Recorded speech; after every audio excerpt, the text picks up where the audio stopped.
சொல்லுங்கள் சார். ராமசாமி என்ன அன்னைக்கு பஸ்ஸில் இருந்து இறங்கி நடக்க முடியாமல் நடந்து அதை நான் பார்த்துட்டு என்னென்ன திடீர்னு இப்படி நடக்கிறீங்க என்ன ஆச்சு ஏதாச்சும் சுகர்ன்றார். எனக்கு இருக்கிறதே சுகர் இது, அவருக்கு சுகர். ஏன்னா சுகர் மாத்திரை மருந்து போட மாத்திரை மருந்தெல்லாம் ஒன்றும் வேலை செய்ய மாட்டேங்குது, இருக்கிற நிலைமையை பார்த்தா நான் இப்படியே ரூம் போயிடும் போடுறது அப்படின்னாரு.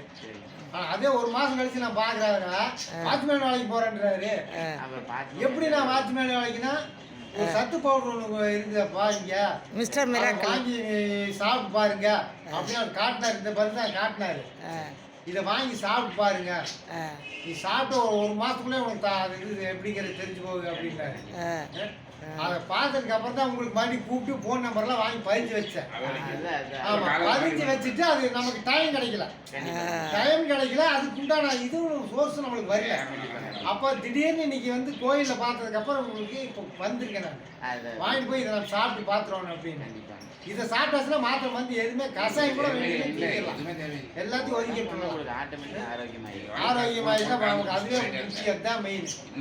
அதுக்காக தான் இந்த மாத்திரை மருந்தை வாங்கிட்டு போக வந்திருக்கேன் நான்.